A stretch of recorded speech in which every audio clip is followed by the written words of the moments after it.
Hey, it's Matt Stephenson coming at you live from a undisclosed location at one of the top 3 security shows going on in Las Vegas this week. I am here now with Katie Moussouris. You might have done the coolest thing I've ever even heard of. If there's one thing that people are going to recognize you for, what was that one thing? I was a consultant to the Pentagon that helped them establish their very first bug bounty program. Bug bounties at the Pentagon. So let's talk about that now. I mean, that's kind of a big deal, and Pentagon's not the only big player that you've done this with. Right. I used to work for Microsoft as a strategist there, and I created Microsoft's first ever bug bounty program when Microsoft had publicly said before that they would never pay hackers money in exchange for security vulnerability information. That was you? Yeah, I created no, I didn't say it. I said that actually you should consider other options and, created a program that worked for them. And look at you now. I know, look at me now. I have my own company now. So let's talk about that. Given your history, your experience, but also how vulnerable companies are, we see, the breaches are in the news every day. It's on the front page of USA Today, which is like a third grade weekly reader. They're using terms like ransomware, bug bounties. What is it that you can do that may be better for companies than if they're trying to do these things themselves? Well, okay, so, a bug bounty is simply paying hackers in exchange for finding out about vulnerabilities, right? But all software has holes. All of it does. So there are sometimes more efficient ways to find out about security bugs than paying hackers, one bug at a time. And so some of the things that I do with my company now is I help organizations gauge whether or not they even have the capability to fix the bugs. That's kind of step one. What are you going to do when they give you those bugs? And then 2, take a look at why would you actually need to have a whole bunch of hackers? Is there a more efficient way for you to find out about those bugs? Like maybe hire more in-house staff or hire professional penetration testers. Bug bounties are a cool solution, but they're applicable in certain circumstances, and they can maximize what you're doing, kind of add to, a balanced breakfast of bugs, and everything. They can add to that, but they can't necessarily replace these other security activities. So I help companies figure that out, and governments. You said something really interesting, whether it's worthwhile to fix the bug. Is there a scenario where you found a bug in there and you're better off just scrapping it? Absolutely. So there are many scenarios that can lead to you deciding not to, you as a person who is responsible for fixing bugs, deciding that it's actually not worth your time to fix them. Number of those scenarios are, well, maybe it's in a product that you're about to end of life. Why would you, use your engineering resources to fix a bug in a product that's about to die? That's one. Another is that if you have compatibility issues or interoperability issues, you're going to run into some technical problems if you choose to fix this one bug that might take away functionality that you actually need. So you'll be more secure, but less functional. So there are all these different factors that might weigh in to whether or not you actually fix a bug, and then the relative priority of all the bugs you know about, whether or not you should fix them. You think about them like, okay, we're going to fix all the critical bugs, right? But what if only 2 of them are really exploitable by the general population of exploiters out there? Maybe you don't need to fix them all. Maybe you need to fix the ones that are most easily exploited by an attacker. And to be able to gauge that kind of information, you have to really know your bugs. Anything cool you can tell me about the Pentagon that they...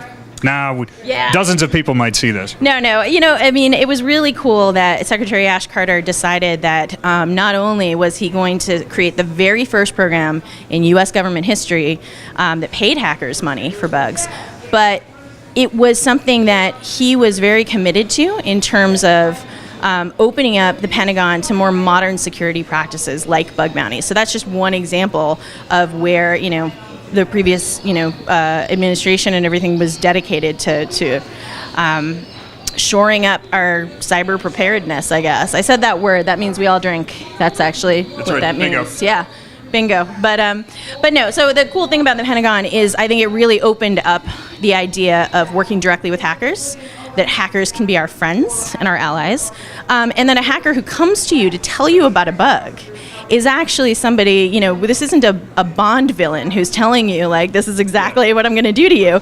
They're coming to you because they're already an ally. So treating them that way, and having a process to handle that, that's pretty much what I do for people these days. And I think the Pentagon opened up people's minds, and other governments have been very interested in working with hackers directly. The European Union, is offering a bug bounty now for all open source software that runs on government systems. And I think that's cool, a contribution to the open source community, a contribution to the overall security of open source software.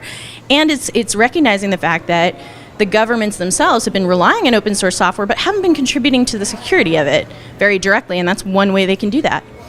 So if a company's looking at all their entire umbrella of security, bug bounty just a part of it, what, as far as the process goes, where does that fall in the hierarchy? Oh my God, we have to do this. This one, maybe not so much. Well, if you think about a bug bounty, it's just another way to learn about a bug.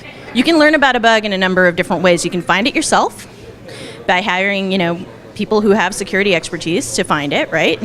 Or I no longer hack for a living. I used to. But you're safe right now. For now. No. But you can find a bug yourself. You can hire people in-house to do it. You can have sort of an open door policy that basically says if you see something, say something and report it to us, and not offer any cash. Or you could actually offer some cash, but you should only get to that bug bounty point if you've figured out how to fix the vulns you already know about, fix the bugs you already know about, fix the bugs that you're able to find yourself. A lot of these organizations come in and they think, well, we're just going to do a bug bounty and that's going to solve all our problems. Right. But actually, it's like Lucy and Ethel in the chocolate factory. The bugs are coming in and they're running out of places to stuff them, right? So there's a wall of adequacy, in terms of being able to handle the bugs that you have. And as we know, you were talking about breaches at the beginning of this, everything seems to be vulnerable, right? Everything seems to be vulnerable, and organizations, even with huge resources, and governments with huge resources, are struggling. They're struggling to secure what they already know about. So why would you do a bug bounty if you can't fix what you already have? Right? So that being said, knowing that you are someone who can come in and help people fix what's in place, shameless plug time, where can they find you? Well, my company is Luta Security, so that's lutasecurity.com, Luta, and it's named after the island where my mother was born, just north of Guam, and that island is called Rota. However, Luta is the native Chamorro name for the island, so Luta Security. And how about on the Twitter? Oh, on Twitter, I'm Katie Mo, K8EM0. All right. And you can find me at PacMatt73. I don't know if I can find anybody quite as cool as Katie, but we're looking for him. Stick around.